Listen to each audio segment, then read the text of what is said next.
One of the things that's really helped eliminate about 9 out of 10 arguments in our home, when somebody's telling you about something, are you looking for comfort or solutions?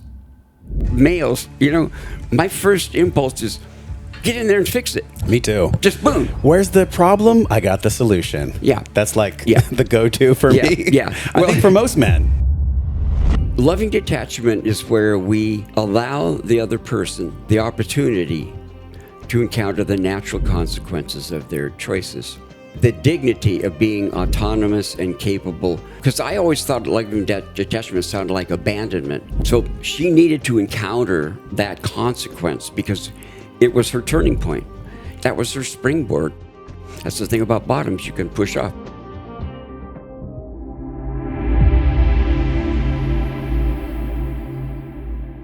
Wayland, we are here. We made it. We made it to San Diego. Yeah, my nice. hometown. I'm so excited for this. Thank you for having us in your home. No, you're very welcome. My pleasure. This communication that we all deal with as human beings, it's something that I am constantly interested in mastering. And that we're really struggling with today. We definitely are. And that's so we shouldn't be doing that. There's another way. What a treat to be able to sit with you. It's been so many decades of you diving into this work. You're the author of Nonviolent Communication, The Basics as I Know and Use Them. If you're on YouTube watching this with us, this book is so powerful. You distilled all the wisdom from one of your colleagues, Marshall Rosenberg. How did y'all even meet? This is the question I want to lead off with. How did you meet Marshall Rosenberg? It was 1986. Is that how you came together? 1986, yep. And he had been, some people somehow stumbled on him and said, well, why don't you come to a training? We've got some people that will join. And so he came once, and then people said, oh, they really liked him. And I'm like, whatever. Well, then I started to date a lady who spoke in ways that were very triggering for me. And Marshall, in the way he presents nonviolent communication, he uses a jackal puppet to represent the unhappy ways to speak and a giraffe puppet to represent the nonviolent communication ones. So this lady was very well trained in the language of jackal, and it was just getting harder and harder, and I really didn't know how to deal with it. So the two of us went, and that's what got me introduced to it. And I just realized after going through it that there was a lot of improvement and change that I could make in how I went about communicating, and that this really had the potential to make relationships easier to create, stronger and deeper in bond, and to be able to repair them. Because repair is needed. I mean, I've had people ask me, well, do you talk like this? Because there's a format which we'll cover. Do you talk like this all the time with the 4 pieces of information? And I go, oh, no way. That would be overwhelming. I asked that of Marshall once, and he said, no, I don't do that. But what I've done is I've got very good at cleaning up my messes. So that's when I want to quickly create or try to quickly create a deep connection with somebody, then I will be very conscientious about conveying certain pieces of information regarding me and them in particular ways that I have learned really create a great opportunity for that connection to happen. For instance, I could say to you, I feel such deep gratitude that you're interested, that you have a channel that this can go out to people, because it's something I very much have enjoyed exploring, but today people are having so much difficulty talking together and working together that more than ever, I want to just sort of bring out the basic point, which is we all come from the same evolutionary process. Now, in recent times, say the last 60,000 years, we split and, set ourselves up in different parts of the world, and then the individual groups decided their own little rules and their own little, culture and all that kind of stuff. So there's a lot of diversity there, but prior to that, there's about 45 million years of our primate ancestors working out how to live in a group format. As a collective, we've been successful at doing that. And it's, I believe, the reason that we are the most successful species and have been able to spread so broadly, because we have really learned how to work and take advantage of the group phenomena. So we don't need to have everybody be brilliant. We need to have one brilliant person and then a whole bunch of people that could implement that. Whereas if you live in a small group, well, I want a smart person in my group, Yeah. But we've been able to divide up the work and do the specializing, and the pace of what we're learning about and capable of doing is really been accelerated by the whole digital, showing up in our pathway, because No like doubt what you're doing. It's almost like we're in a vortex, by the way. I feel like I'm 42 and I think you're in your 50s now, right? So 72. Okay, well, you look great. That's because I use some of your product. That's right. he was using the spray for his synapses. No, the reason I was saying that is because we're in this cyclone where consciousness, I feel like, my experience at least, I'm curious what yours is, it feels like it's accelerating the faster we go. It's almost like the law of compounding returns where everything's stacking upon one another.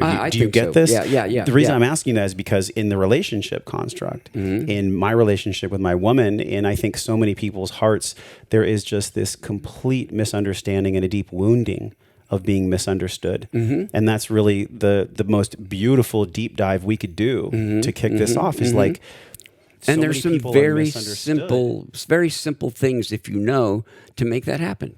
And from that misunderstanding comes the closure of our hearts, comes more walls that we put up with one another. So, with that as a pre-frame, tell people what NVC actually is in its most simplistic form. I know we'll go deeper into it, but on a 30,000 foot level, what exactly is NVC? Well, let me start with what NVC isn't. What Marshall refers to as violent communication. And I had an inmate once who was in an outpatient program, and I was teaching him nonviolent communication. He goes, "Do you mean you think we talk violent?" And I go, "Oh, no, you're fine." That was funny. But at any rate, being judgmental, diagnosing people, telling us that telling them our opinion of what they've done, of their intellect, of their reasoning, or whatever, making demands, speaking more really from the analytical part of ourselves. Let me tell you how I think you've been doing, and all of that kind of stuff tends to really disrupt the ability to communicate to each other the most important stuff, which is, well, how are you doing regarding whatever it is we're talking about, and how am I doing? That's what we want to talk about. We don't want to talk about my opinions of you, your opinions of me. This is my belief based on what I've read so far. There are parts of our brain that operate automatically, that are out of our purview. And I think that's because it's more efficient if this particular process, like an initial assessment of threat or safety, that happens, boom, like that. It's like our brain's always trying to save calories. That's where heuristics come from, these shortcuts. Yeah. So one of the things we've had to learn to do as a species, and other ones have as well, is to make very quick assessments when we first encounter something. We judge it as being good, bad, worthy, not worthy, safe or unsafe. Safe or unsafe. And that happens just automatically inside of us. Now, if I just vocalize and I say, well, I think you kind of, that was a stupid thing to do. Well, now that's my assessment. Nonviolent communication, we're not wanting to talk about each other's assessment and, blaming and all of that stuff, because it doesn't really get you anywhere that you really enjoy going. Yeah. And that's the point. Just get somewhere that you enjoy. What we do instead is we focus the conversation on how are you doing, what's going on in you, what event. So there's the sort of standard structure is the 4 topics that we want to address as we're communicating with each other are, number 1, what is it that I've thought about, observed, what's been done? I want to convey in a value-neutral way a description of where my reaction is coming from. So I might say, when I was talking the other day and your eyes slowly closed and I kept talking and you fell asleep. Now, that's a value-neutral description. That at least you know what it is that my topic is. That's where my So you're literally that's my focus. You're just observing a neutral event.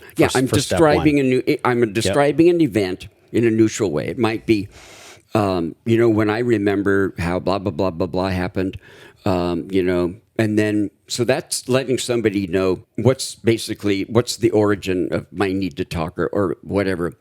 Then I want to talk about the emotions that are tied into that. So I might say, when I noticed that your eyes closed and then you finally fell asleep, and a further addition to that, what happened piece is, I was right at a point in sharing with you that I thought was the most important point.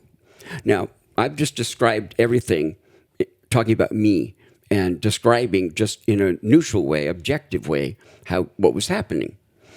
Okay, now I move to the feeling part. So when I noticed that and I thought about, Guy, this is really a really important thing I was talking about, and I wanted him to be able to track.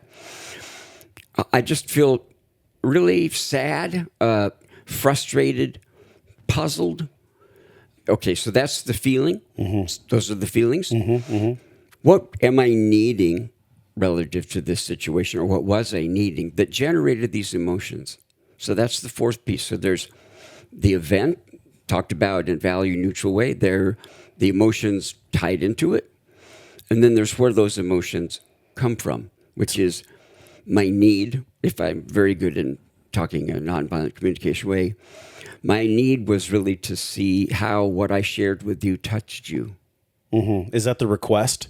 Because the last phase is the request, yes? The last phase is to make a request. Yes. That's me just telling you what my need was at that moment. Got it. Because when that need wasn't being met, because it looked like you fell asleep, that's where my hurt feelings came from. I was puzzled why you lost your attention. I didn't know what it meant. So I've now described to you sort of 3 aspects of what's going on in me about that situation.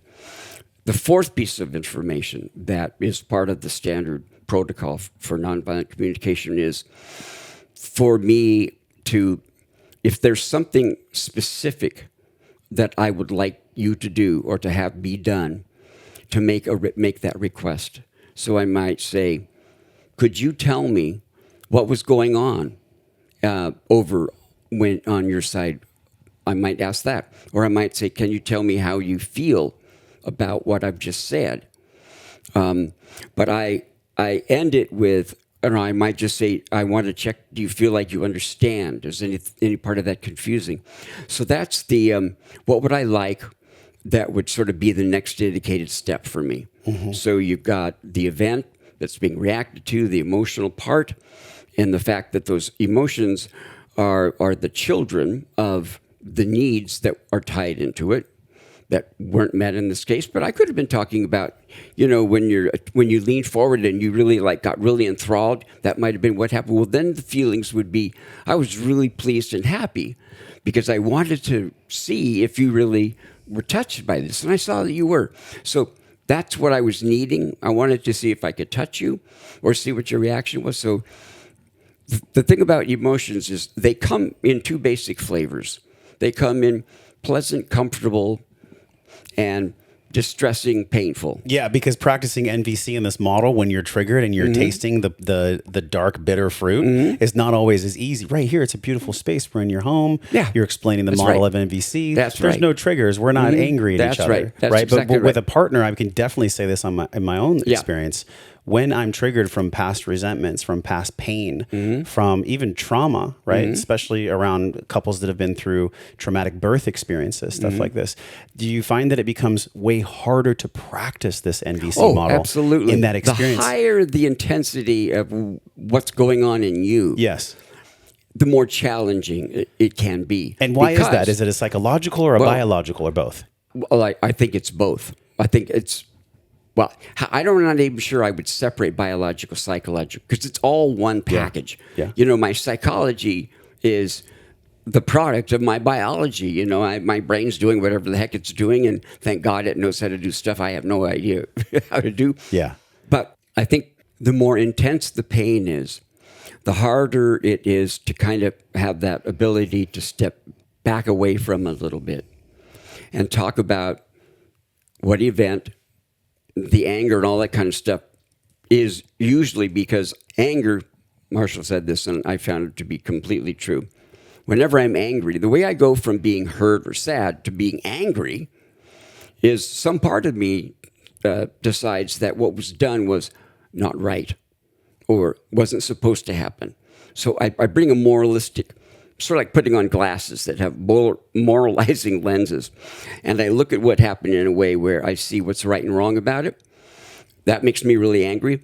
If I just go with that anger, then you're probably going to have a very hard time hearing me, and you're not going to know the vulnerability that's really the driver of my angry reaction.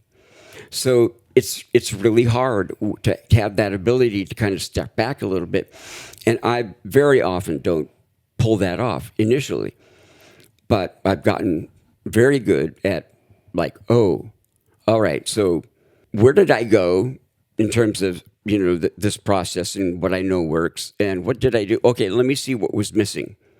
All right, so let me give you an example. I was talking with a friend a couple of weeks ago who was having trouble with her gait. Now, being 70, everybody generally has something or other that they struggle with.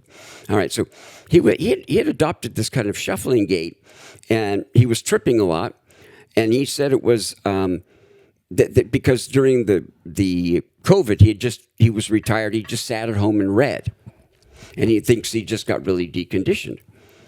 Well, when I heard that he'd fallen down several times during the week, I got scared and I'm worried. So I started asking him questions like, because he was saying, I don't really know if I don't really like exercise. And I said, but if it is deconditioning and you don't do something about it, would you prefer to live with the consequences of that or live with the discomfort of having to get yourself conditioned? Well, and then somebody else said something or asked him a question, whatever. Then he stopped us all and he says, you're making me feel like a little kid who's done something wrong and you're guilting me. And I just don't want that. That's not what I want from you. How would you describe that behavior? Because you're doing something from a neutral space, right, where you're with this person and you're applying, all these decades of learning that you have working with patients in a clinical setting. Yeah. So from that lens, what behavior, how would you describe the behavior of that person? I am 100% sure that everybody with us right now has experienced that exact behavior from their partner. Yeah. Oh, yeah. What is that behavior? How would you describe that? Well, I think he heard me critically appraising what he did or didn't do or wanted to do or didn't want to do, and trying to push him to do the right thing. So he felt pushed. Yeah, he felt he pushed. felt like he was trying to be coerced into something. Yeah. Don't try to guilt me into it. Don't try to manipulate me into it. Don't try to shame me into it. I don't want that. All right. So fortunately, Helen, my wife, was next to me, and she goes, "Why don't you tell him what you're feeling?" Because she knows nonviolent communication. Yeah. And I go, oh, okay. I want to have you able to be my friend and do things with me, indefinitely. And I'm frightened. Okay. That just dissolved the tension. Yeah. Because he saw the dream I have, which I was afraid couldn't be met. And so I went into a strategy, which was trying to do these things that didn't work for him. But the dream I had, which is the need, and the fear that it couldn't be met, those are the two central pieces for nonviolent communication, feeling and the related need. When a person is able to get to that level of recognition of what's driving them, what really matters the most, and share that with somebody else, it can completely change the ballgame. And that's one of the wonderful things about this method is, well, let me give you another example. So years ago, my wife started a book club probably 40-some years ago. When we got married 20 years ago, I started to go, well, reading is difficult for me, and I'm very slow at it. So, after several years, I said, I often don't read the whole book, and, I feel badly about that, and then I feel a sense of pressure and everything, and I'm just kind of thinking, I just don't think I'll go to book club anymore, if that's okay. She started to get very upset about the idea of me not coming. And I thought, she sort of tried to answer the problems I was having, like, well, maybe if you... And I could just see there was something really bothersome that was going on. And I said, what is it about me attending book club that makes that mean a lot to you? So see, I'm going right for what need is driving your sort of, not exactly desperation, but your tension. Yeah. And it was, well, I started this 30 years ago, and I'm really proud of how it's stayed and that we've had men and everything. And I want to share that with you. And I go, so when was the next book club scheduled? That melted you. It just melted me. Yeah. It just melted me. Sure, and that's the power. Nothing magical about nonviolent communication. For me, it's powerful because it's really understood some really key things about what creates connection between people. That what is talked about is done in a value-free, non-judgmental way. That what's talked about is what's going on in each person on a vulnerable level, rather than let's have a dialogue about this, debate. And then when we are able, and sometimes it's like an archaeological dig, I go, well, okay, so you want this, and then if that happened, what would make that good? Well, and we finally, we will get to, oh, that's why. And yes, the outcome is a bidirectional desire to cooperate, to help, and it's spontaneous. Do you feel like this method could work even if one partner was unwilling to allow the method in? In other words, if let's say, for an example, I'm in a relationship and my woman is upset about the house being dirty or me not being home at a certain time. And I chose to close my heart, not apply any of this methodology whatsoever. And it could flip the other way too. Sure. Where, I'm upset with her because she didn't hang up my laundry or whatever it is. Yeah. Something that means something to me. It means that there's an unmet need. And I loved how you talked about that because really it is simple. It's observation, feeling, needs, and request. Like that's the framework. So yeah, it's not like the framework. It's not like we're reinventing a square here, but the way that you've described the square and what you learned with Rosenberg and also your clinical practice and everything you've seen, can you take us to a situation, or maybe we can even role play it right now, where one partner is actually unfucking willing to allow the NVC in and to allow any kind of healing to happen? How do you do that? Let's do a practice. Let's do it. Okay, so assign me my role or whatever I do. Okay. On your mark, get set, let's go. say you are the mother of my child. Okay. Yes, hi. We live together. You're really handsome. And let's say that I'm not feeling respected. So I experience, my observation is that I've been experiencing a shortness, a tension, a bit of anger, and certain things that around the house, specifically this, and this, haven't been completed. Can you tell me more about that? So that's what I would observe to start with. So why do you feel like that is, or am I on the right base with you? Well, it sounds like, now, am I supposed to play the person who's having trouble doing NVC? Yes, and I've never practiced this, by the way. Okay, all right. So I'm going to do my very best with the observation, the feeling, the needs, and the request. Okay, so I'm going to give you the unenlightened jackal. Yes, give me the jackal. Thing, And for everyone with us too, before we even go into this, because I can already feel it in my stomach, this ain't going to be comfortable. And it's good because we need to go here. Yeah. All of us need to go here. Quickly explain the giraffe and the jackal. You've said, I heard in media that the giraffe has the biggest heart in the entire world. wanted to use puppets for some reason so he could demonstrate the different ways of talking. So he'd have the jackal talk in what he called jackal language, which, criticism, blame, guilt, demands, that kind of stuff. Yes. And then the giraffe was the model for nonviolent communication. Well, he chose jackal because for some reason in the English language, the label jackal represents somebody who's a scoundrel, who's a troublemaker, and you can't trust them, and whatever. Well, the reality is the jackals are very sweet animals. So I teased him about that. I said, I think you've hurt a lot of jackals' feelings because they're very sweet. They're very family-oriented and everything else. And he just said, oh, well, I'm so sorry. I wish I'd not done that. But he chose the giraffe because they have the largest heart of any land animal. And also because they are so tall, they see the long view. Mm. So they're not just getting stuck in the moment. And their neck is very exposed. Yeah. They're literally sticking their neck out into nature. Yeah, and they're willing to stick their neck out. Predators. And that's part of what you're doing if you speak in the kind of, you address the things that people address in nonviolent communication. Mm. You're sticking your neck out because you're revealing your vulnerability.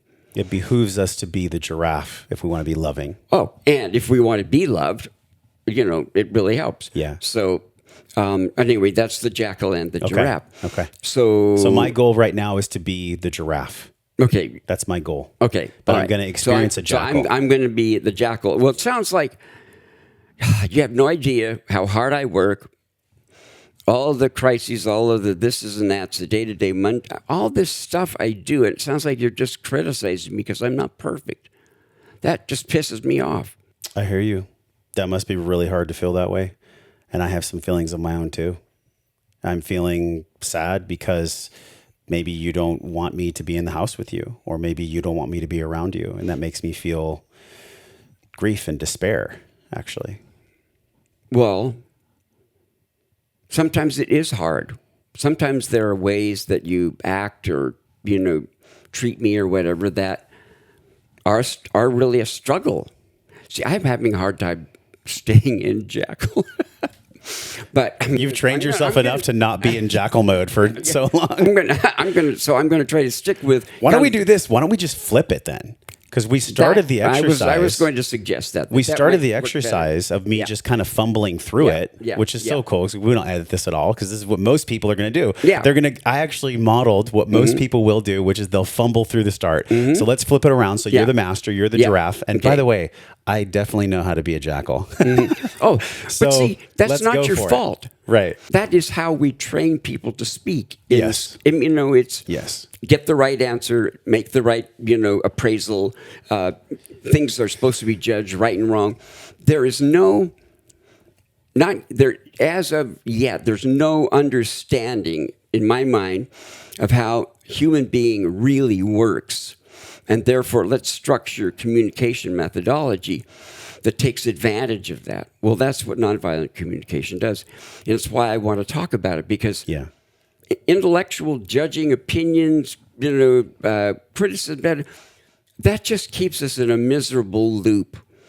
But we don't know how to do something different. So that's what nonviolent communication is about. So I'm going to be the jackal. I'm going to be the language of demand. Okay. So you're going to be. I'm going to be demanding, and you're going to be the giraffe, which is loving. Okay. All right. So. Are you coming at me with the complaint that you're not getting enough respect? Yeah. Okay. I need you to mature. I need you to mature up. Be a man. I'm not sure what you're describing. Could you tell me what mature would look like? Because in a lot of respects, I just need to feel more supported. I need to feel more supported, and I need you to ask less of me. Okay. And what do you need that would give you a sense of being more supportive? What does supporting you more look like? I don't know. I just need things to be more easy. I need us to be in harmony. Well, we're on the same page there. I really enjoy being in harmony with you. And it's sad and worrisome to me to see that you're in so much pain. And but I rather than sort of, defending me or whatever, I really first like to take the time to understand what you're meaning, what you're addressing, and the ways in which it matters to you and how you feel about it. So There's just so much resentment I have towards you. That's probably what this is about. I just resent you so much. and can you tell me, if you gave that resentment a voice, what does it sound like? What does it say? I need to be more free. I need to be more independent. Okay. So I feel like you're squashing me. I feel like I can't do what I want. Okay. So what I'm hearing is that it's really important for you to feel that you have free agency, more free agency, and you can kind of follow your own timing or inclination or style or whatever. That's just really, really important to you. Yeah, If absolutely. I got that right? Yeah. You're saying that you're not giving that. Can you tell me some of the ways This is so that's heady. I restrained? can't deal with this. I just feel like you're coaching me. I don't like this. Well, I don't like being coached either. And can I tell you what I am trying to do? I guess. I'm wanting to talk about this in a way where we can get some resolution. And so some of the stuff that I'm asking for, generally it's helpful to be able to talk about that stuff. And I don't want to coach you. I'm wanting to learn about you and what this is like for you. That's all I'm seeking. Because I don't really understand when you say you really feel like you don't have the freedom, you don't feel like you're respected or whatever. It's just because you're part of the patriarchy. Oh, can you tell me what the patriarchy is? What does that mean? You know what it is. Don't play stupid. Well, now we need a brain transplant so that I would understand what Josh means by the patriarchy. So I'm really being a hard jackal here because but you're gonna have to sort of I don't know what you mean by that. So you can sure. say I don't know either. Oh. I'm just saying it because this is something that I've heard and I've seen this in other is relationships. The hierarchy like how men treat women and men are, yes. So you're supposed to. So you're acting like the hierarchy. Is that what you said? Mm-hmm. That I'm acting like the hierarchy. Mm-hmm. Okay. All right. So the hierarchy is my needs are more important than yours. You should be subservient. You should grant me what I need. And is that what the hierarchical way of relating looks like? All right. I'm still in the role, y'all. Yes. It just men are, the patriarchy is about controlling women. Woo-wee. Wow.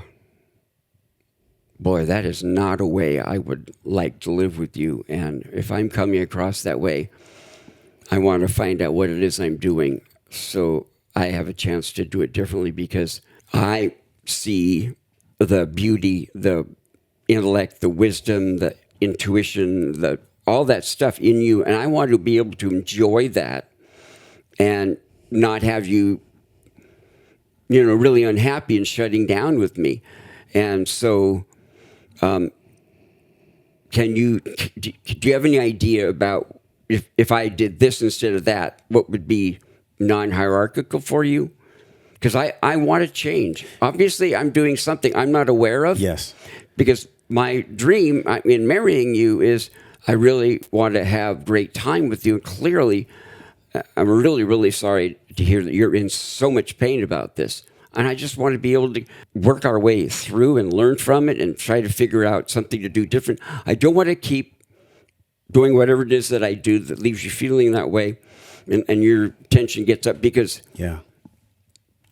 Wow, let's break roll for a minute. That was mastery. You know what I experienced from you? Okay. Now, obviously, we don't have history together, so there's not a lot of subconscious memories that are being triggered that are resentment-based.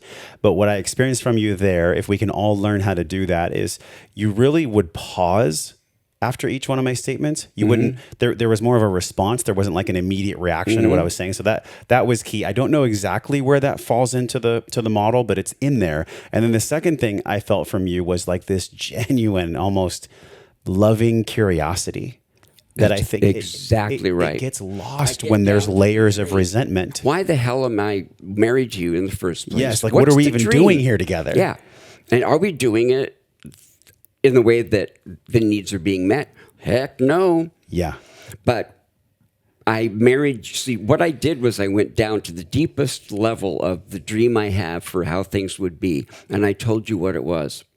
Just like when Helen said, this is really special. I'm very proud of it. I'd like to share it with you. That's the deep level. Mm-hmm. It's not, she wasn't throwing a rule. Well, men are supposed to do this and did it.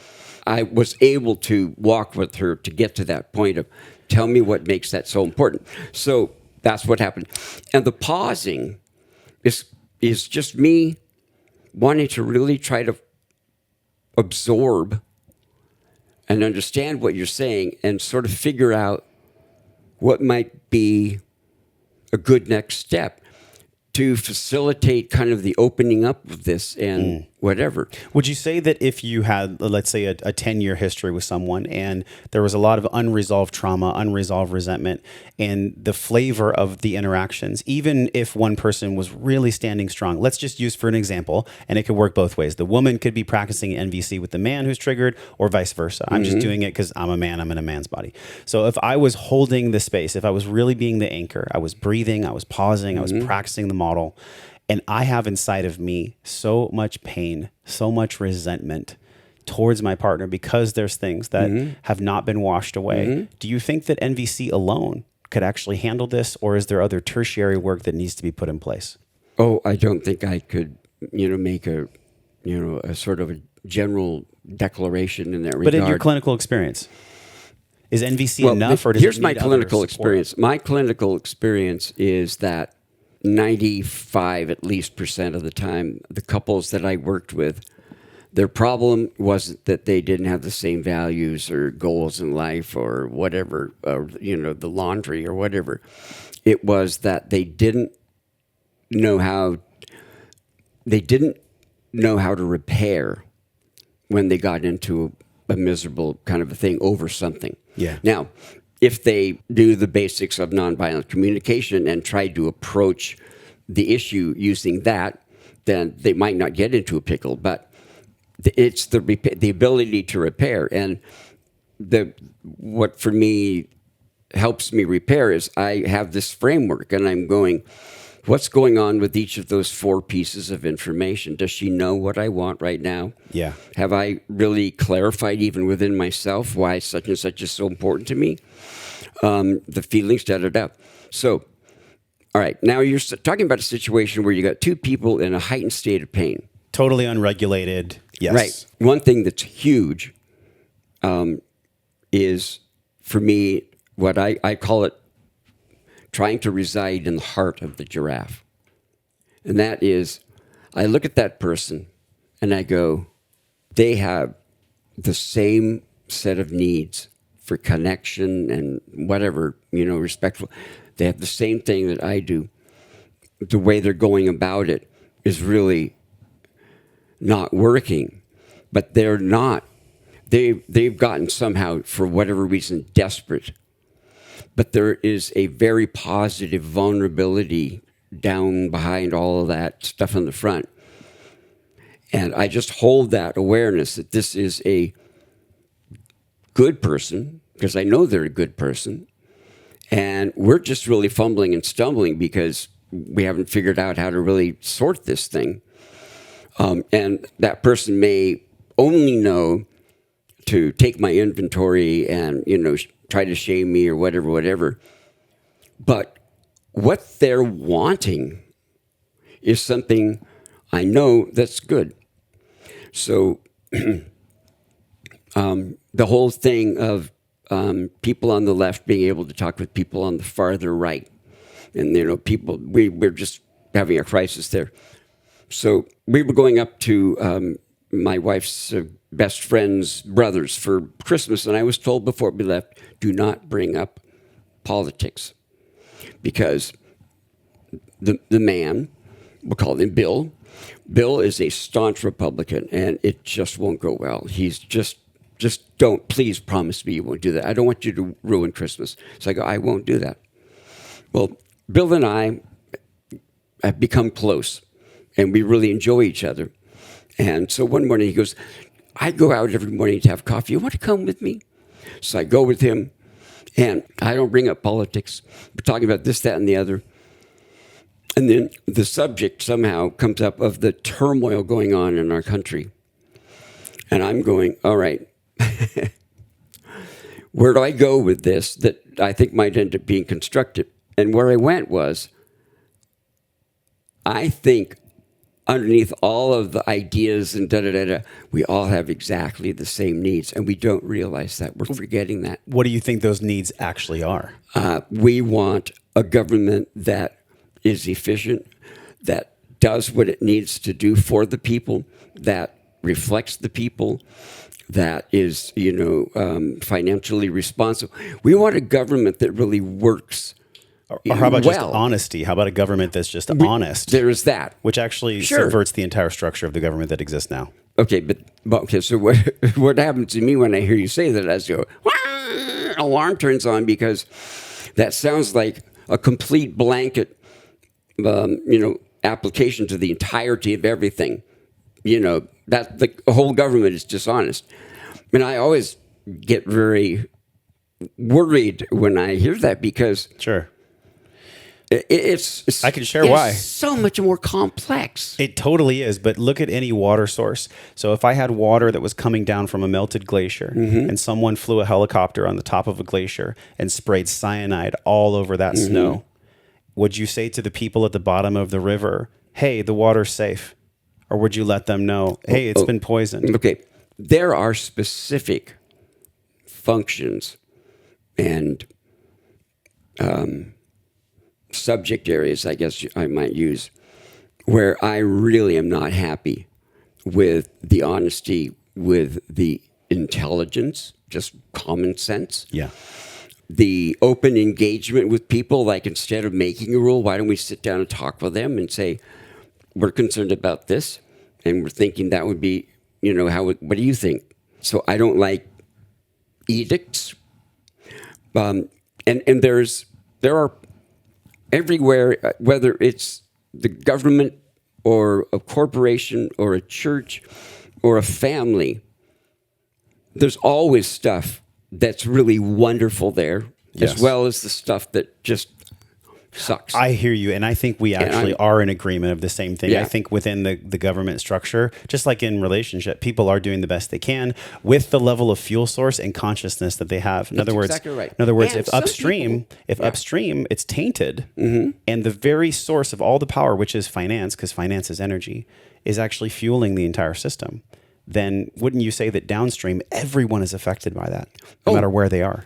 When I look at our situation, if somebody said, what would be the number one change that you'd recommend to improve things? I'd say get rid of public campaign financing. I'm not public, but private. Yes, yes. We need to get the people, everybody out of that and make it simpler. And it's still not going to make it pure, because you've got a lot of immaturity, people still growing and evolving. You didn't know and practice the good things you do today 10 years ago or 15 or 20 years ago. Well, Yeah. Again, it's sort of assuming, staying in that place of the heart of the giraffe, just recognizing those people are exactly like me. They may be misinformed. They may be not really using their brain in a sufficiently logical way. They may be scared and hiding, but they're trying to survive. Yeah. And we are just a really immature populace. Oh, I so agree. You know what I've done on different podcasts as a metaphor? We're like a 13-year-old at the wheel of a Ferrari. Well, we are driving. What would you do if you gave your son or daughter a Ferrari? They would crash it. Well, no, I think the average developmental age is around 12. That makes sense. There's a lot that are back down at 3 or 4, and there's others but in general, and there's a long way for us to go. But the bottom line is trying to figure out what the most constructive, productive steps would be and try to make them. And that's what we're doing here. That's right. Go back to this story about the coffee, because we went in a tangent. Yeah. Okay, so we end up starting to talk about politics, and I'm like, how do I go about this? And what I recognized was maybe the starting point. And I didn't know what I was doing. I had no game plan. I just thought the thing that bothers me the most is that I think we're all feeling, we all have the same needs, and we don't realize that. And we're getting lost in this clutter. And then he was there quietly, and I said, I think we want, like I said earlier too, we want a government that represents what the people want, that's efficient, that is honest, and da-da-da-da-da. And he's going, yeah. And then he started talking about, at one point, he started talking about Democrat leaders that he had really respected and voted for. By the end of the conversation, it was a couple of hours long, we had found out we were much closer in our beliefs and values than I would have ever guessed. He was much more open and what I would call sort of grounded in practical reality stuff rather than ideological than I'd ever had any idea that he could be. Last time I saw him, he was very clear about his political preference for who would be, in the election, running next time, and it's different from what he felt the first time. So, and we were really proud of each other when we got done. It had really brought us close because we'd done such a wonderful job. And a lot of that's because he's a wonderful person and gentle and considerate and kind and loving and all of that. So, but it works when both people make it work. Yeah. But I think I know it can work even when both people don't make it work, because I've talked with people who I can't get past a certain point, but at least they hear that I respect, that I understand they're coming from a good place, even if I might not agree. I treat them with respect, with curiosity and kindness. That is enough of a bridge build for that moment. When you speak about what you speak about with like the politics and the left versus right in this divisional conversation, because that's essentially what it is. It's nomenclature that divides people. Yeah. There is a somatic experience in me. And I do find at times that I do choose a side. And that's just me being honest, because I think most people do. They just don't share it. They just don't say it out loud. Yeah. And so inside of me, when I choose a side, what's going on there? Is it a self-protection mechanism? How would you describe when someone, quote, chooses a side, and how does that flavor all human interaction? Well, I think that we like to feel like we are in charge, that we know where we stand, that we're reliable, and we like things to make sense. So if we're going to use as the scale of evaluation how sensible and well-informed is that or not, then we're going to really set ourselves up for difficulty, because it's a judgmental thing.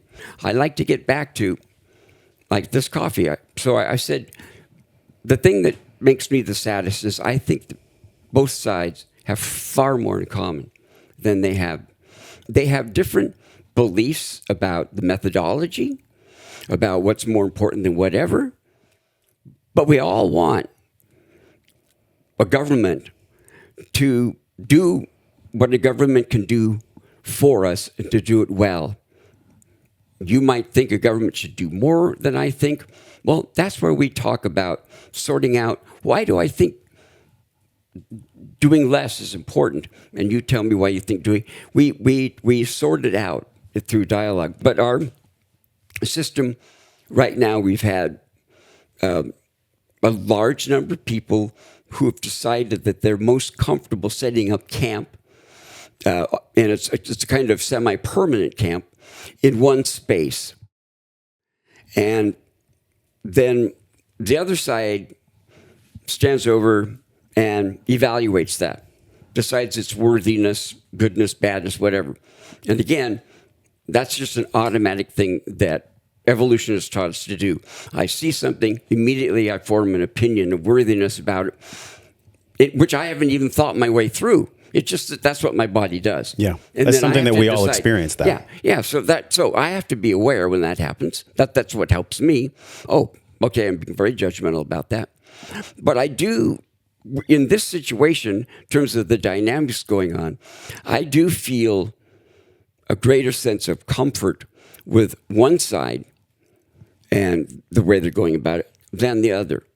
And so that's my, I guess, position. But am I going to take a stance like, to try to get somebody else to believe the same way? Right. I just don't find it works very well. I find what works well is tell me about your position and what makes it sensible for you.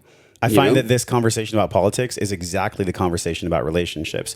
You've talked about in your work when I try to coerce someone, when I try to force someone to do what I want to do. And there's many examples of that. It can be sometimes very subtle, like the coercion that people do to one another, versus can I just can I be in that curiosity that you walked me through earlier in mastery?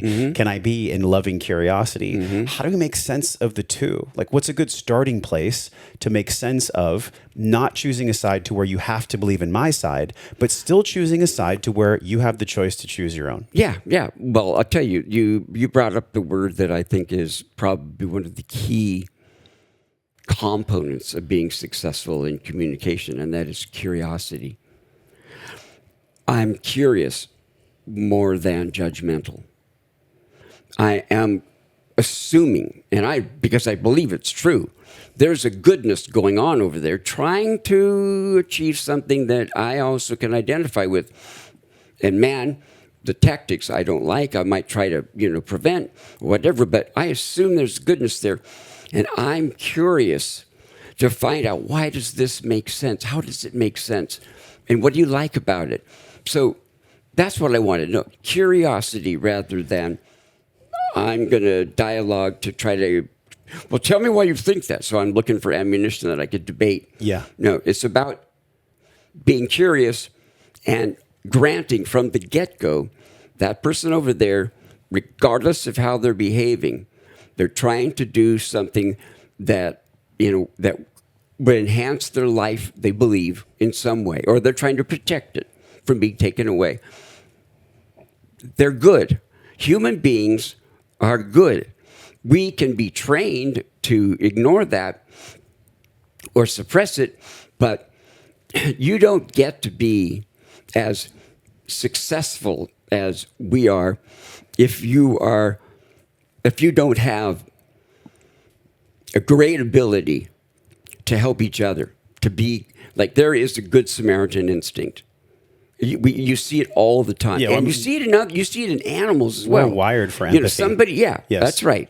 So there's a good Samaritan instinct. There's an instinct. I think that there are actually there's certain moral instincts. They're hardwired in us. Now, our culture and what happens in our life is like a software piece that can, work on changing. How important is that?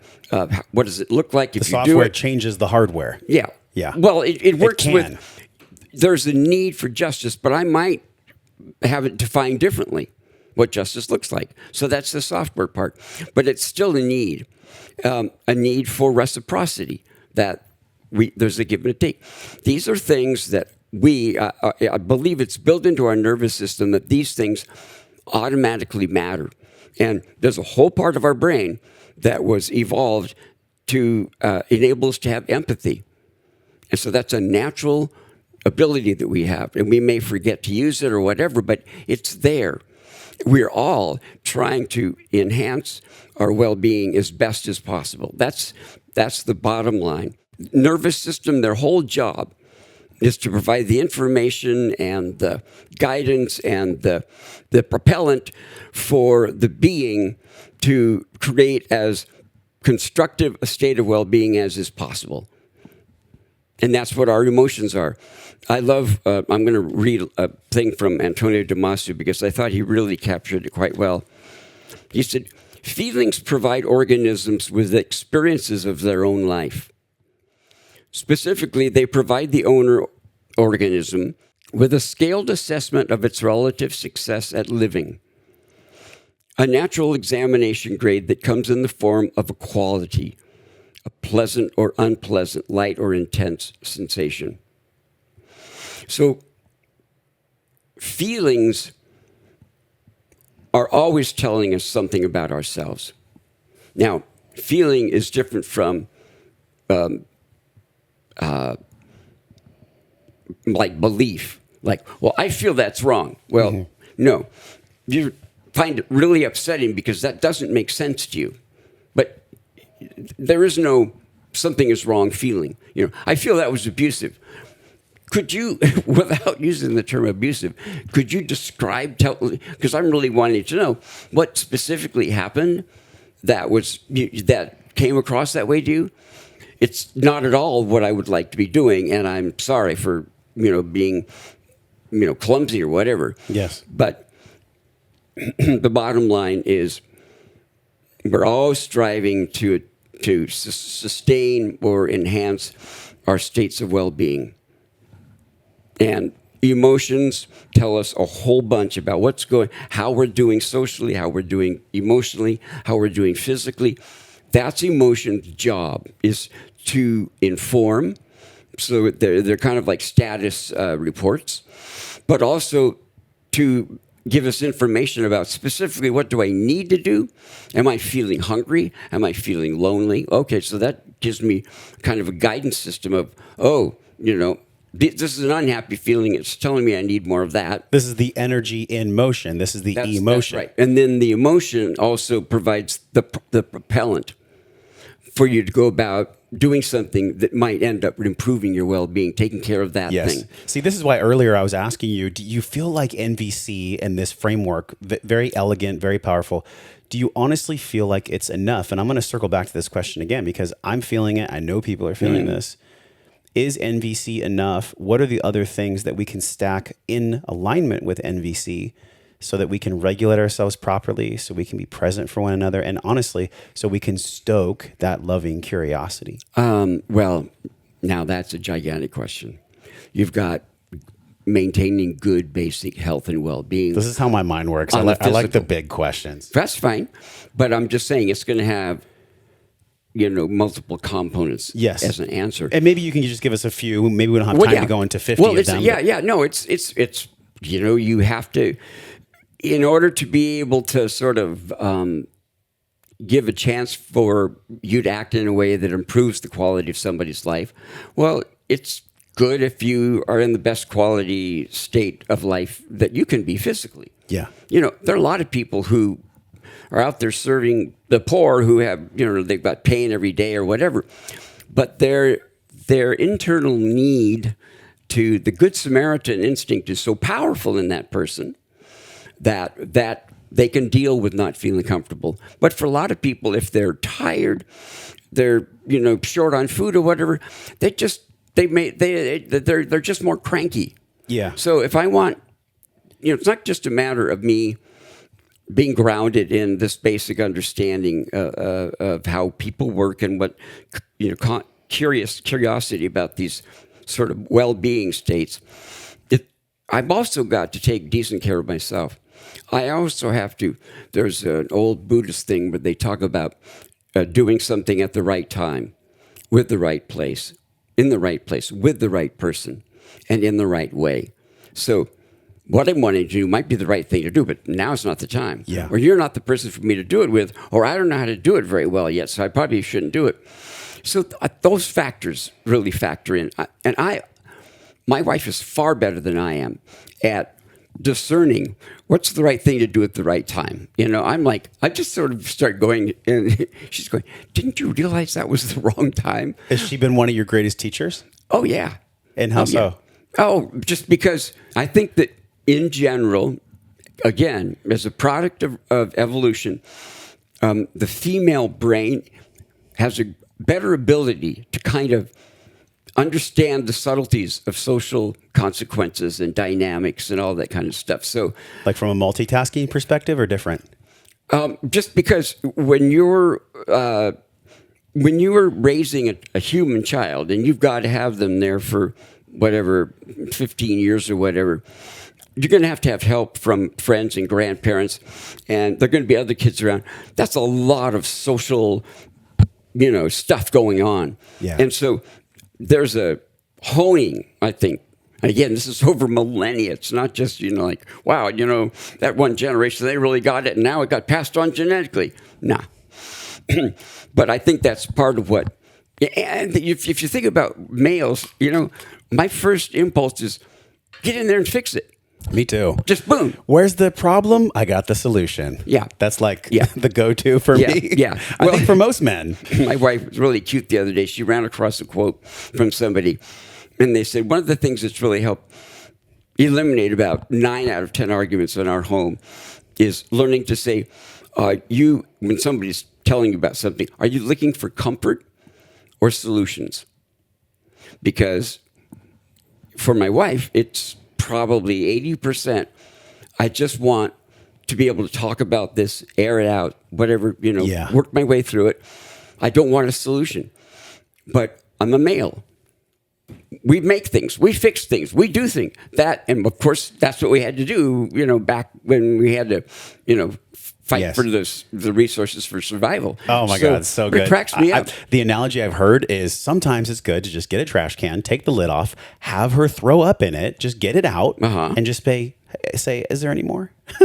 Is there any more?" But not in a disingenuous way, in a really genuine way. Like, hey, let me hold this trash can for you. I want you to vomit everything you got. Yeah. And then I'm going to ask you from my heart. I'm going to say, "Is there anything more?" Right. Okay. That can be the ultimate strength for a man. It can. My only problem is that if she's dumping into a trash can, the implication is that she's got trash.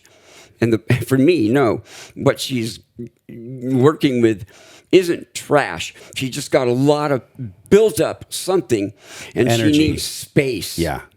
I need space to explore it, get it out, diffuse the energy, whatever. And just that alone, if it's a pain thing, just that alone, it's the equivalent of what you're talking about, having them throw up in a trash can. Sure. I just, And as long as we're not holding the trash can in us, I mean, because this is what This is what I'm leading to the next question here, because this is a perfect segue. Like, you've given us some very unique skills, and if maybe this is somebody's second time around watching this or listening to this, this for me is like the part of the interview that really tugs on my heart. It's something that I am learning myself. Okay, and that's why this show is done the best that it's done, is because I'm just honest about my stuff. Yeah. So one thing that I'm working on is a concept of loving detachment. And there was an article that you published that just rocked my world. And I'm going to read a quote from that. Yeah. You said, "I developed my first understandings of loving detachment at the same time I was developing my first understandings and skills in nonviolent communication." You talked about the addiction brain in this article. You talked about the atypical brain. This concept of loving detachment, it is not spiritually bypassing. It is not ignoring problems. It's not about sweeping stuff under the rug, but it is so counterintuitive to people that were raised in an environment like myself, which was absent father, bipolar mother, right? So I learned at a very young age as a survival pick strategy. up responsibilities. I'm going to handle it. Oh, mom's sick. Let me handle it. Dad's gone. Let me be the man. Right. Whatever it is, I would just handle it. And so that created a hypervigilance within me that I recognize now as a father myself. And a reaction pattern. pattern. I got this habit. Kids will do Show this. me something not going well. I'll do something. Right. And even your physicality, where I lean into things. So what I'm learning to do, and today, like specifically, is I'm learning to lean back. And I'm learning to have what this is, this loving, healthy detachment. Let's start there, because it's a really big topic to unwind. But how would you describe that? And then, of course, I would love to go into your own personal experience with that, with the addiction, with your child. Loving detachment, there's a number of parts to it. One is recognizing that there are times when somebody needs the difficult experience as something to wrestle with and find a solution to. They need to develop the skill. They need to find out, learn something about themselves. If like with the addictive situation, I lose my job. Well, then the opportunity there is for me to learn that what I'm doing, drinking as much as I do, is making my life unmanageable for me. I'm not able to work, so that's an opportunity. But if I'm in there calling the office and giving excuses, or with the kid writing notes to the school to excuse absences or whatever, then what I'm doing is, I guess it's based on a silent assumption, which is they probably won't be able to take care of this themselves. And that's something I just am kind of like, oh, wait, I think you found a nail to hit on the head there. There is an assumption that they couldn't figure this out for themselves, or that it's too dangerous in the case of a parent. It's too dangerous to allow them to do that. So that's where, and in that article, I say a parent's dynamics, the struggle, the issue is far more complicated than if this were an adult, a sibling or spouse or friend or whatever, because you're not responsible for parenting and keeping them safe. But when you're a parent, it's like, where does being having responsible responses and doing, what I can in the way of constructive interventions, where does that stop and allowing them to encounter the natural consequences start? How do you deem when it is the right time? It's such a nuanced question. How do you deem that? I came to a very simple solution eventually, and it was, I asked myself, which turn, if I take, or action I take, which one do I think I can live with the best within myself in the long run? Do I think that by allowing my child to do whatever they're doing and not intervening, and if it turns out badly, do I think that's something that I can live with reasonably well in the long run? And if it's not, then I don't lovingly detach. I look for a different, option. And so, do you apply the same model to a partner? Yeah, sure. It's but tricky. In a different way, right? It's tricky because the issues that you consider, the sort of thought patterns you follow with a child, a lot of them are really different from how it is with the partner. Because the partner, I assume, is probably going to be able to take care of themselves. And I don't have a sense of responsibility to protect you necessarily. I mean, I often talk about mothers and their instinct to protect their children. I mean, that is one of the most powerful forces on the planet, I think, is that, and I call it the mother bear instinct. Mama bear energy. I mean, It's like, that's why you never get between a mama and her cubs. Is, maybe daddy bear energy is here, and then mama bear is like, it's amazing. So, a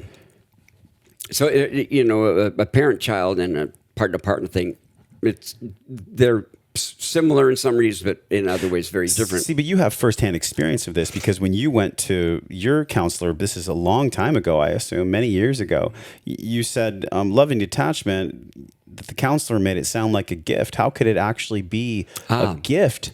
Loving detachment, because in a way, when you detach from something, there's going to be a grieving process. There's going to be a uncomfortability, a painful process in the detachment, the uncomfortable. Yeah, and pain can end up being, and very, very often plays a positive role in the evolutionary process. That what the counselor said it was, loving detachment is where we allow the other person the opportunity to encounter the natural consequences of their choices. So fundamental to that is I grant them the dignity of not trying to, leaving them to the, having some faith in them, at least some measure, and the dignity of being autonomous and capable. And so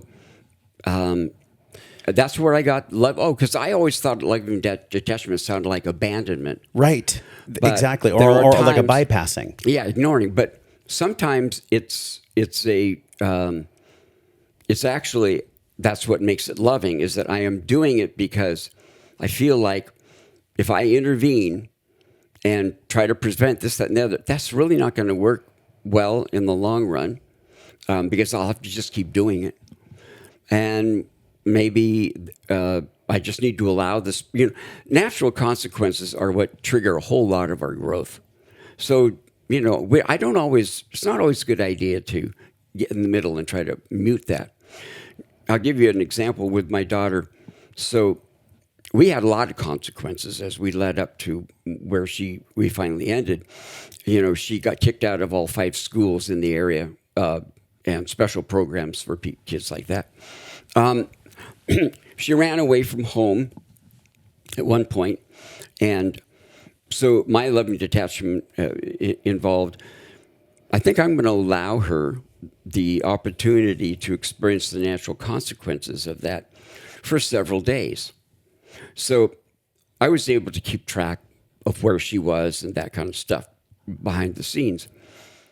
When I got to day 5, then I went, if things go south from here, because I keep detaching, that's not something I'm going to live with in the long run. You went back to that choice point like you described That's earlier. right. Can I live with this detachment for the rest of my life? And that's the governor. Do I think I could live with that very well? If things went south because I stayed detaching, do I think I could live with that?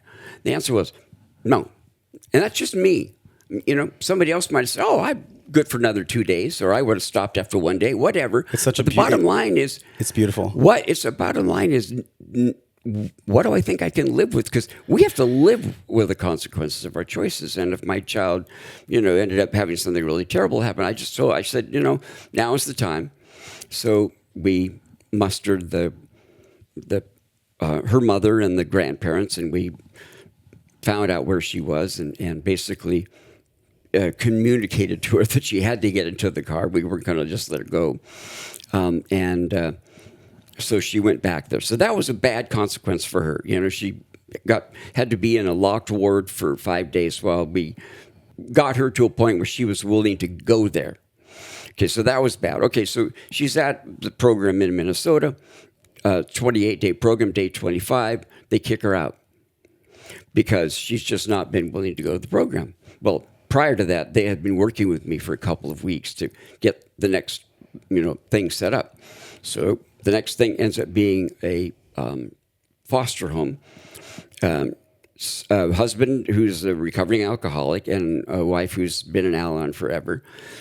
For some reason, they decided that their mission was to take in these really hardcore girls that just couldn't, make it in some of these big-time programs and work with them. Well, normally the girls would stay 3 to 4 months.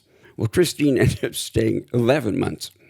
So I didn't intervene until the first place. No, you've got to keep her. No. I didn't. I just went, I trust these people. I mean, Hazelden is just, planet-wise, is one of the most skillful and expert at dealing with addiction that there is.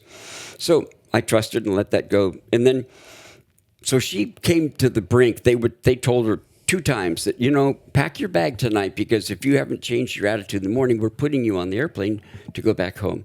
That happened twice. She changed her attitude each morning. The 3rd time it came, it was a very serious threat.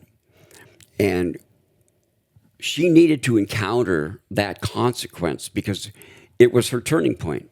We talk about people reaching a bottom. I would have never guessed that the threat of being kicked out of this would be the reason. And the reason for it was, she said, this would have been the 7th thing I got kicked out of. I would have failed 7 times. I didn't want to fail anymore.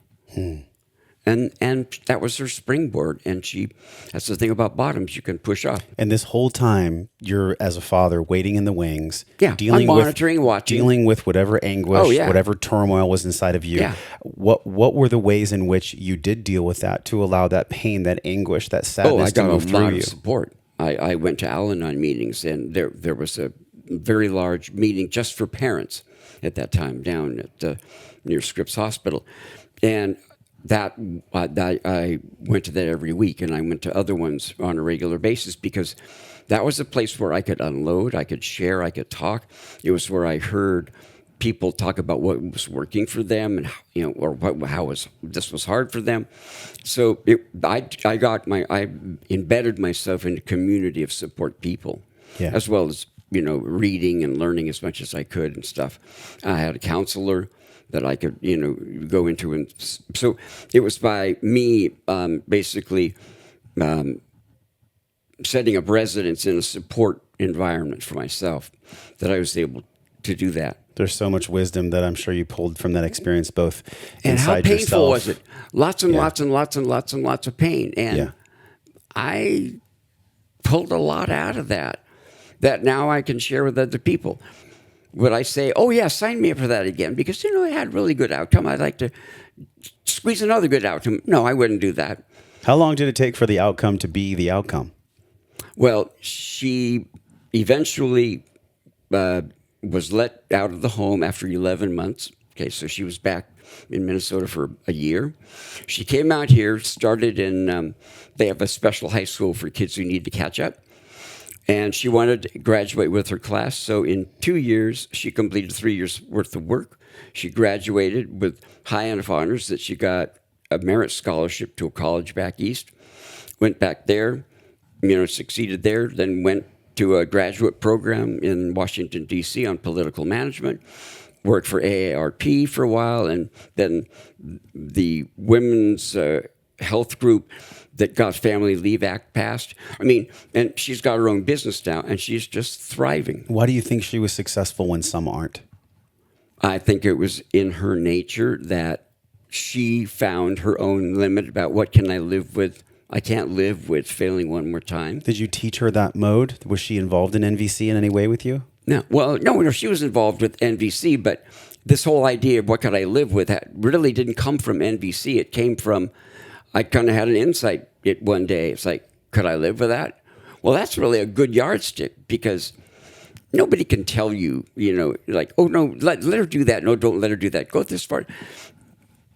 Nobody can do that. But your own internal guidance system can inform you about what imagine you can live with. Yeah. And I could have been wrong. Who knows? But that's how she just happened to be built. And then she, in herself, really wanted to graduate with her friends, even though she'd lost a year. And that was just her drive. And all of that willpower and energy and enthusiasm that she took the bad ride with, when it got turned around, she just built her life with it. I think that it's so powerful, and I approach this subject with respect because I don't know what it's like to be in your shoes, but I can only imagine. And sucks. Totally sucks. Yeah. But also, you said that you pulled something really powerful from it. What actually did you pull? Oh, I learned so many, in addition to figuring out what loving detachment, a workable definition for me, which was huge. I learned about letting go and letting life go on its own, life on life's terms. And I'm continuing to learn about that. There's a music producer that knows Paul Check. His name's Rick Rubin. I don't know if that rings a bell, but he's written a book on creativity. And he was about to send it to the publisher, but he wanted somebody who was an expert in nonviolent communication to look through it and see if any of the language that he used, the ways he formulated things, wasn't consistent with nonviolent communication. So he contacted me, and I did that for him. But one of the things that he said in terms of what helps you achieve the best creativity is being open to what life sends you. Like the synchronicity of this happening, that happening, that happening. It led me to want to write a book, and having read this guy, that all just came together. So learning to trust, in particular in the creative process, because I thought, I'm going to write a book. Well, how do I do? Bottom line is I realized I didn't really need to know. I just needed to start following where my enthusiasm led. And I've just continued to do that. And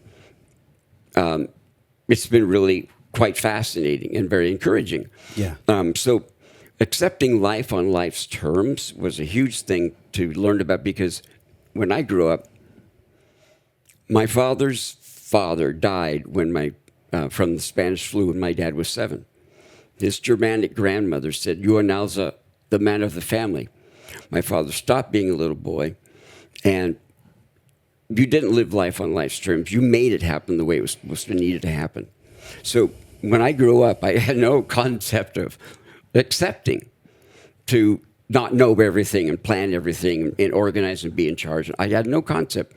So it was very helpful for me to go and learn that from those 12-step programs. So that just a bunch of things that I learned. What's my part, what's somebody else's part, that differentiation. There was definitely something that you have inside of you that I wonder if you could even put words on it, that allowed you to move from struggle to pain without losing your enthusiasm. What was that? I think it's just whatever my nature is. So it's just the nature you were born with. Yeah. I have an enthusiasm and an energy and a level of curiosity, and I've suffered from major depression for 30-some years. I still take medication for it. Nobody would guess that. And that's because I have what they call an atypical depression. I can experience all the positive emotions and live from them at the same time. So I've been this way since I was a little kid. My mother, on her 90-something birthday, she said to somebody, he's been a whiz-bang ever since he was born. I wonder what happens, because I've read a lot of research around when the mother is traumatized and the child is growing in utero, that actually most of the research points to a hypervigilance when the child is born premature, when there's a emergency cesarean, when the mom is experiencing super high levels of stress. Have you found that to be the case as well with the people you work with, and maybe even in your own case? Did you ever look into what was going on when you were in utero? No. I've never asked that question back when I was practicing. It just wasn't part of the, and you might want to check out that. Yeah. It was what was traumatic for you once you were out. Okay. But we didn't know about, what did you call it, epigenetics. That just wasn't out there, something to think about. And when you brought up epigenetics and what happens in the womb, in this article about what role did genes play, nature, nurture, and life events, explain something about genes that I didn't know, that genes are like a set of instructions for how to do a cake, but they're kind of fuzzy.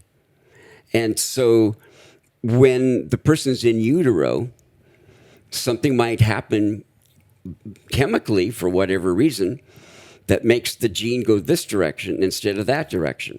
But their identical twin, that didn't happen to their gene, and so they went that way. And so they come out, and they are not identical creatures because of random events that have happened sometime in utero. Also told a story of this poor lady who spent $25,000 cloning her cat. And the cat successfully survived, but it had like a really miserable personality. It wasn't the cat she'd had before at all. And yet it was like supposedly genetically identical. So anyway. Wow. Well, this is where you can put into the play of like karma and dharma and destiny and these type of spiritual things. We're definitely half beast, half spirit, Wayland. How would you define how that's transitioned for you, or has it transitioned, the belief in something higher than you? I am some Do you believe in God? I believe I am some kind of spirit that is embedded in, and that's taken residence here. Yeah. And it's been a really hard life. I'm very grateful with how far, what I've done with it. But if somebody had sat me down beforehand and said, here's the advanced copy of your autobiography, I would have gone, can I see door number 2? Could I write a different one? Yeah. Anybody open to like modification? But a huge amount of what's really wonderful about me is because of having these things to go through. And I think that's also just a basic thing that comes from our evolution. We work to, that's the instinct, is to get better, feel better, be stronger. Just, we aren't born with no natural drive to stay alive. If success leaves clues, which it does, then what are the successful clues that you yourself leave for others about being this embodied man, about having NVC in your life, and about having a good life in general? Yeah. Writing a book of nonviolent communication, doing podcasts. These are seeds that just, okay, so I grew these crops, and there's a lot of fertilizer involved, but, I figured out some way to till them. And so that feels really good to leave that, because I feel really sad and worried when I see the polarization that's going on, because I don't think people know how to proceed in a different manner. I think they've kind of gotten stuck. Yeah. And told themselves this is all that's possible. Part of why I am thrilled to be able to do podcasts and share stuff about nonviolent communication is there is an alternative. We don't have to come at looking at somebody else from a judging their worthiness, their goodness, their value, their intelligence, their education. We don't have to come from that moralistic appraisal perspective. Instead, we can look and go, there is a human being who is basically built with the same innate needs that I have. So they need love. And these are things I think that, again, evolution, these are the things that evolution selected because they sustain life. So a need for justice, love, reciprocity, fairness, being willing to help the group, in some measure being willing to follow the codes and rules. These are all things that all of us automatically label as important, and I think it's because they're hardwired. As those are things that are important. Now, they get defined and prioritized in all kinds of different ways in the cultures. Some of them just get erased. I remember I was listening to a podcast, a lady from Holland, and she said, I really have had trouble, because in Holland, we don't care to make you feel better. So we don't say thank you. We don't say, I really appreciate that. But if we do say thank you, it means that we're not really happy. She said, so I come to the States and people go, well, did what I did matter to you? Did it make you feel better? Yeah. Well, why didn't you say something? Why should I? Then she said, my husband came in one day and I said, how did you like what I did? He goes, I think it's wonderful. Thank you so much for doing it. She goes, do you really mean that? And it's because in her culture, they had defined it in a very different way. But the need was still there that we act in ways which support our enhancing and maintaining our well-being. And they had come up with a different recipe over there for this kind of thing. And over here, it's much more important for me to maintain a good feeling connecting with you. And frankly, I think I'm like so totally biased because of understanding what I understand through nonviolent communication. I think it's terribly important to recognize that I want to know how I have touched you or how well it's worked. Because seeing you glow and go, Guy, I really appreciate that, that strengthens me. It warms me. It gives me feedback. It's fuel for future behavior. Yeah. And so my saying thank you, it's like closing the circle of giving. You've done something, and then I give you back. This is a gift I give back. One of the things that in the 4 components, observation, feeling, needs, request, how do we know if a need is coming from a wounded place, an unintegrated place, an unhealthy place, or how do we know if a need is coming from the heart and the soul? How do we determine when a need is actually truly adult and valid? Yeah. Okay. I think all needs that you're going to experience are at their root valid. But if you have a huge amount of energy surrounding it, like, this is really, really important, your reaction may be way over the top relative to what a more average reaction would be. And so that's where you go, way too big of a reaction, probably a 3, 4, most people, I'm at an 8, 9. That tells me something in my life is feeding into this. This has become a giant painful issue because of something in the past. So how big is my reaction? And how important does this thing strike me? And if it feels like, wow, this is really powerful, then what I've learned is I want to stop and take a look and try to sort out how come. Because a lot of things in my adult life that I have thought were really important, when I took the time to kind of unpeel them, I went, oh, that's something that never happened when I was younger. That was really important in terms of my nature, that kind of thing happened. Yeah. I never got to talk about emotions because my father said emotions are irrelevant. They're dangerous because what you need to be doing is what's right, what's responsible, proper. And, your feelings might, who cares? Well, I'm a very feeling, that's I'm whatever, I don't know how to describe it. But so I would feel like I had to talk about my feelings all the time at one point once I discovered that that was really important. And, but there are times when it's way too big. Driving for accurate understanding, sometimes I go way too far.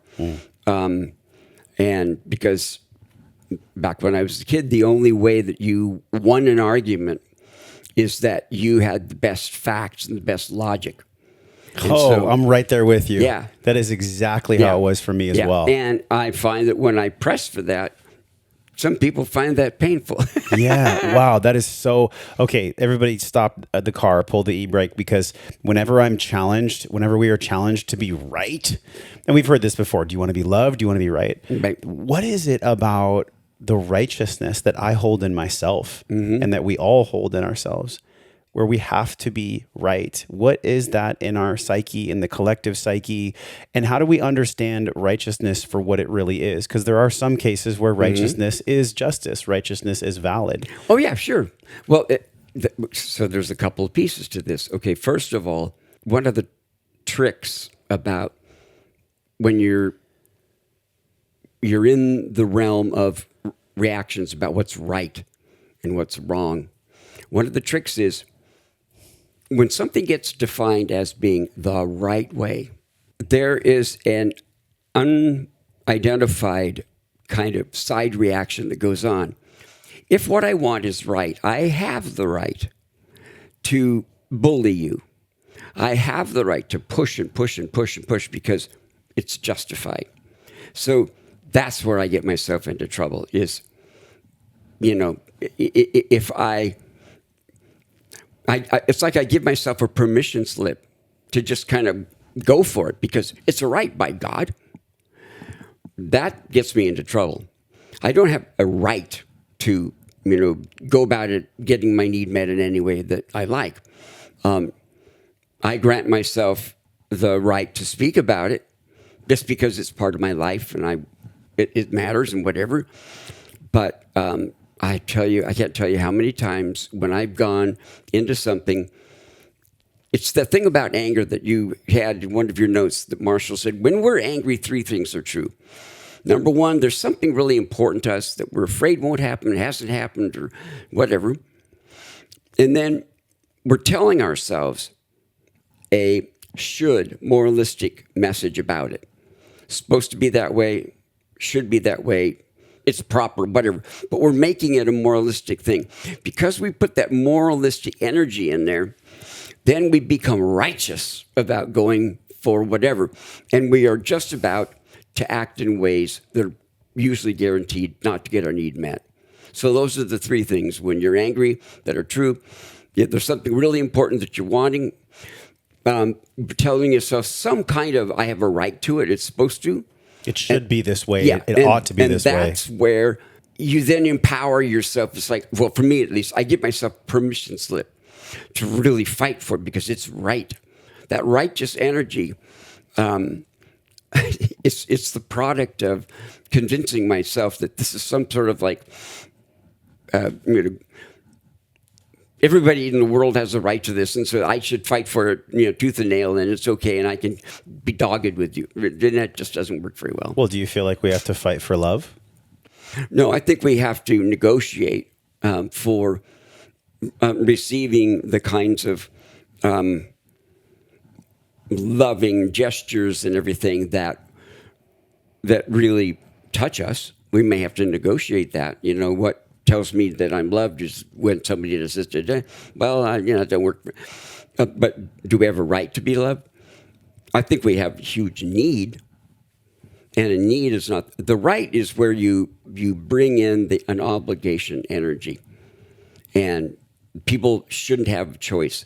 And that's the second thing. It's not just that I go on a righteous thing, but then part of something being right is you shouldn't have a choice.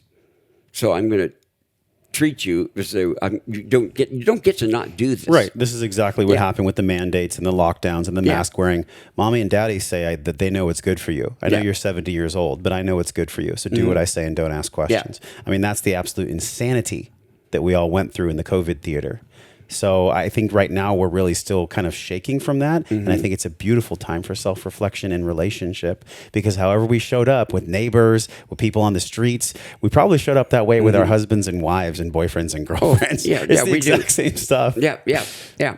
Literally. So now we're at this choice point of like, all right, we've been through really a tragedy, a hardship on a grand scale, and there may be more coming.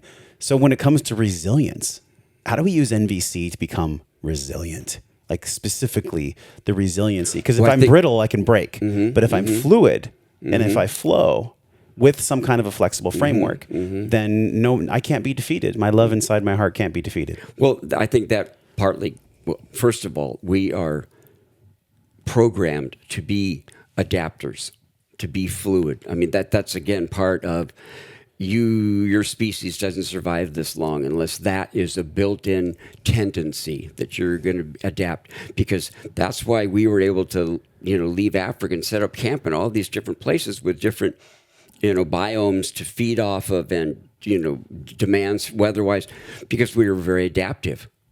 And so we are, built, I think, to be flexible and to adapt. The reason I ask is because right now, if people are so steadfast that my way is the right way, I know the truth. And the reason I brought up the whole lockdown mask issue is because that's what I experienced. I'm not here to say that my way is the right way. It ain't. I just want to have the choice to choose my way. That's it. I am pro-choice for lots of things in this world because I believe to have sovereignty is to be able to choose. As long as my choice doesn't hurt my neighbor or hurt my friend, then that choice is sovereign. So this flexible framework for NVC, the observation, the feeling, the need, the request, these are things that we must practice. We are being pushed to practice these things right now in our relationships and in society. So we have to do better in getting along. Well, here we are. Because here we are. We don't succeed when we're divided. Our democracy is really struggling and, blah, blah, blah, because we don't know any better other than to proceed as we're doing. But I see us going through what I would call a cultural or evolutionary transition crisis, where we're really encountering in a glaring way what stuff doesn't work, what's not good. And we're all having then to decide, are we going to make a step forward and say no, lying and, domineering, blah, blah, all those things are not how we're going to live. And I think it's just a developmental phase, and it's a developmental step. And I think we're going to make it. There are a lot of people that, with the information coming out regarding Trump and things that have happened, are going, well, maybe I do need to step up here. The Roe versus Wade thing. Maybe I do need to step up and get involved because this isn't where I want to go. Well, that's what the democracy is supposed to do. We're going to make it. We're going to get past this. I don't know how long, and I don't know how deep the price will be, but I'm right there with you. I know we're going to I already know in my heart that we'll get through it. I think that I and many of us are just flinching at the pain to come. I think we know it's coming, and I think it's our job to do the work to be able to withstand the demands of the waves that are going to hit us. And I don't think, I'm curious how you feel, I don't think it's going to be more government, more control, more laws, more mandates, more things where we're being told what to do. I think it's time for us to stand up and figure out from our hearts, both inside ourselves and with each other, what is it that I know love would do? What is it that I know is right to do? That's the best question we could ever ask ourselves, because then we're outsourcing our locus of control to an external body that we pay taxes to, which is really enforced tax collection. So we actually need less, I believe. We need less control, less governance. Or maybe different things are chosen to put regulation on. I think part of the only reason we have laws is because people have misbehaved in particular ways. Sure. So we go, all right, a mature, healthy, well-informed, caring, great human being wouldn't choose to do these things. But as I had said earlier, there's a lot of not grown-upness going on, and so you're going to have to make a law because.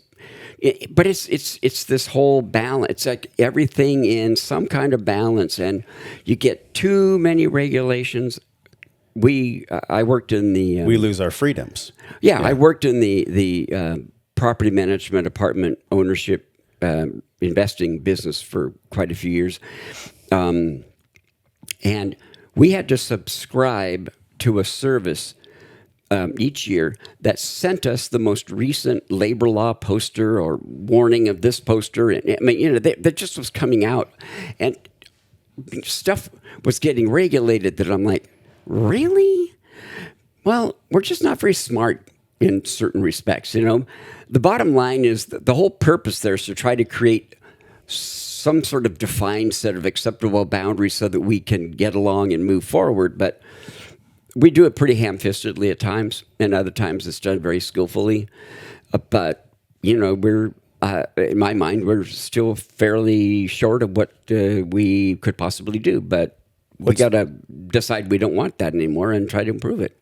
What's the world that you know is possible? What does that feel and look like? Oh, I think it's a world where people, they do what I call living from the heart of the giraffe, where I look out and I see these are people just like me in terms of what matters and what they're trying to achieve, good well-being and da-da-da-da-da-da-da-da. So I don't start off by going stupid, mean, da-da-da. And so I think people just getting it that we may disagree on methods of execution, how to do things, how important things are. But come on, let's learn how to engage in a constructive dialogue, because we need both sides of the situation. We, the Republicans and Democrats, we need their each perspective we need diversity, and we need to learn how to enrich the way that your lives can be enriched by embracing diversity and learning to work with it, learning to make it be a constructive process rather than a head-banging process. I think that's those two things would help tremendously. And then I think who knows? Let me approach it from another perspective. People go, the most fundamental need that people have is to be safe. And I go, no. They want to feel safe. If you were safe, what would be good about that? Oh, you could thrive. You could experiment, find out who you are, what you wanted to do. Your bases are covered. Yeah, Maslow's your hierarchy bases are covered. is there. Yeah, well, your bases are covered, and so now you can be and unfold in a good fashion. They're wanting the freedom to be able to find out who they are, be who they are, and whatever. That's why they want safety. All right, as closing, let's go to this example for people because, man, we've covered some ground. Yeah, a lot of ground. I've enjoyed this. Yeah. So think about a man let's go to a woman's perspective first. One of the things that I hear about from so many guests on the show, and also just in my own life from friends, is in a dynamic, let's say it's a heterosexual dynamic. It could be any dynamic. But let's say that a woman is communicating to her man that she doesn't feel safe. Mm-hmm. How would she do that in a non-violent communication way? How would a woman share with her man that she does not feel safe, that she feels unsafe in an NVC model? Well, she would go, all right, I don't feel safe. What is it? What would safe look like for me? So she'd try to figure that out. And then she might be able to say, when this is going on and your response is that, then for me, my need for safety isn't being met by that. What would work better would be blah, blah, blah. So again, it's simply an objective, value-neutral description of what's happened or what am I thinking about that's the origin of this sentence or whatever I'm doing. What feelings are involved. I feel scared and worried and unsure about my future because for me, safety would be handled if this happened or this happened, you did this or whatever. So what I'd like, first of all, this would be the request part. Can you tell me what you're hearing is hard for me? And then they're going to come back. probably with that I'm a lousy husband.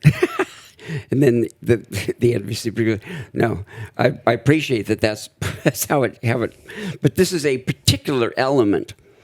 It's about getting a lot specific. Of elements in our, yes, it's specificity. It's about going very low, almost yeah. like you're digging for dinosaur bones inside of the psyche. Yeah, getting very, very specific. Okay, so it would be the exact same thing on the other side where, let's say, for example, a man in a relationship doesn't feel respected. He doesn't feel like his woman respects him.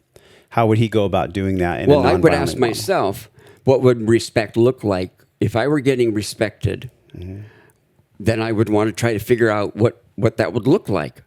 Because that's why I'm upset. And then I get to figure out not only what it would look like, but what would make that more valuable for me. Why would it matter if I were receiving those behaviors rather than these?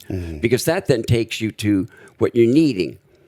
Okay, so if it might be, it would really depend on what your topic of disrespect is. I'm not respected, trusted. I'm not respect. All that I do isn't recognized. Yeah. You know, but you have to get down to specificity of what actions would look like, and then ask yourself, what would I find? In what way would those be more satisfied? Why would they be better to me? And do your own kind of archaeological dig until you get down to the point where I want to know that my well-being and my freedom of activity is trusted and desired. That's what I'm looking for. Or at the bottom of all my needs and all my things that I'm spouting out of my mouth might be that a combination of, I do have some wounding in my own life that I'm bringing to the experience. I loved how in the podcast you said, if you have a 8 out of 10 reaction to something, then that's how you know if your need is coming from a place of wounding or coming from a place of amplified. realism. If it's an amplified kind of 8 out of 10, then you would know. Yeah. So it sounds like, and please tell me if I'm getting this right, it sounds like in that situation where both partners from their hearts have agreed, we're going to practice this framework together. We're going to use this type of loving language. We're going to be the giraffe. We're going to lovingly call each other out when we're the jackal.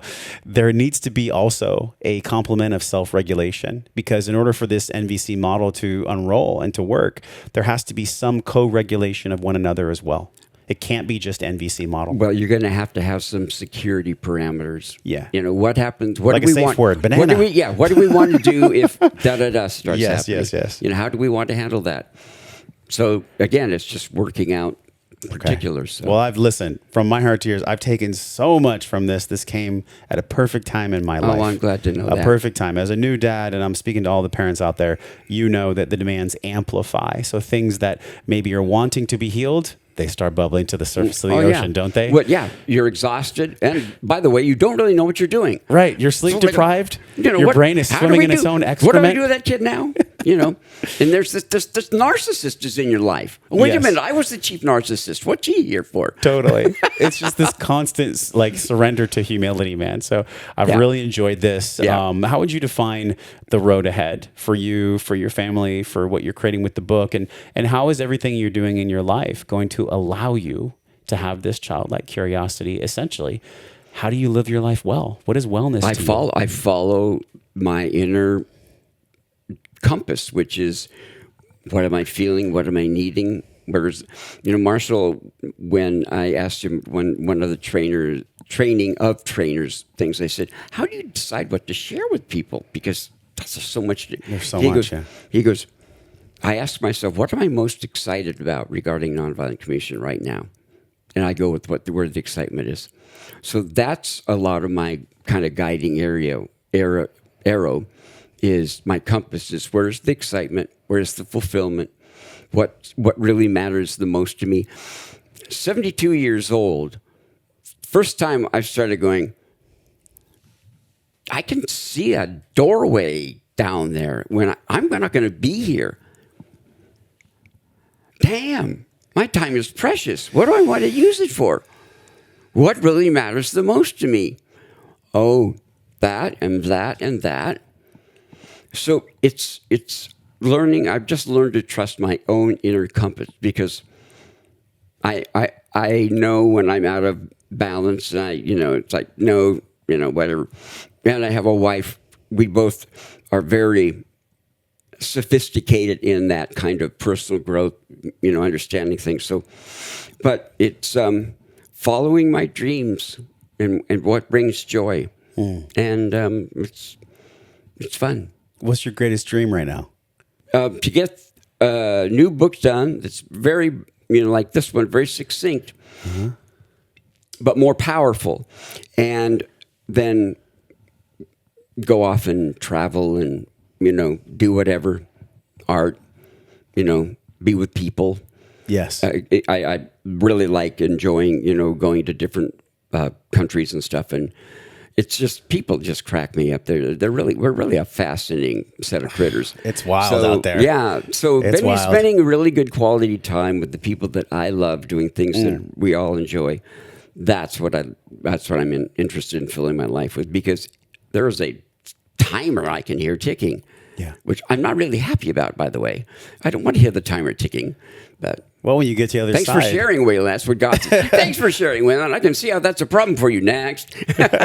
Well, when you get to the other side, I'm sure there's going to be something so fascinating. We all don't know what's there. We pontificate about it. We try to make meaning of it all, but all we have is right now. So I've super enjoyed the right now with you. Yeah. Thank you for sharing your medicine, your gifts on this podcast. I think this spray is probably, and the fact that I sprayed it on my chin, I Hey. think it made a big difference. Listen, this right here is the Jamner juice. This is from Newtopia. Y'all got to check this out. All righty. JoshTrent.com/store. Also, where can they find you? Where do they go to find you? Where do they get this book, Nonviolent Communication? Well, that's on Amazon. Okay. It's $6.95. And it fits in your front pocket right here. Yep. It's like That's in one the of the front things- pocket. Yep. Or purse or whatever. I've had people tell me over the years they love it because it's so portable. And that's why it sells super well over in France. It's been translated into French, and there's a company over there that makes these little small format books on all these different health topics. Oh, cool. And this fits in perfectly because it's just nice and succinct. So Amazon, the book. I have a website. It's waylandmyers.com. All right. And so that's where you find the article and stuff like that. Okay. Fantastic. yeah. Thank you for having us in your home. Oh, well, thank this you is for my coming. hometown. I used to live 2 blocks from you, just my on the gosh. other side of El Camino. Oh, wow. So this has been so sweet to come back home and have this conversation. I was really calling it in from a soul level. So, Yeah. Wayland, thank you so much. Oh, well, for thank coming on you. the show. I've really enjoyed it a lot. And, You guys- you've got a great videographer, by the way. He's handsome. He's he intelligent. Smiles, we're right on. And he's about to be a new dad. yeah. Oh, so, Come on. do not cut this part. No, we're leaving it all in. Josh 2.0. Great guy. Yeah, baby. All right, y'all. So we're talking more about Wayland's work, about this book, Nonviolent Communication, the basics as I know and use them. We're talking about this at joshtrent.com/community. You can also go to joshtrent.com/podcast. What were you going to say? I was just going to say that this is a very interesting book if people want to know more about feelings and needs and how that all works. All right. Feeling and knowing, making minds conscious. Antonio Damasio. Yeah. That's beautiful. He's got a very Italian name. Okay, guys, we'll see you soon. Peace. And love. And love. Gentleness and kindness. Hey, thanks for watching the podcast. I appreciate you being here. If you haven't done so already, click the subscribe button and the little notification bell so you never miss any of this free weekly content delivered from my heart with care right to yours. If you love this video, you'll love any of the videos on this page. Just click the one you want to watch next.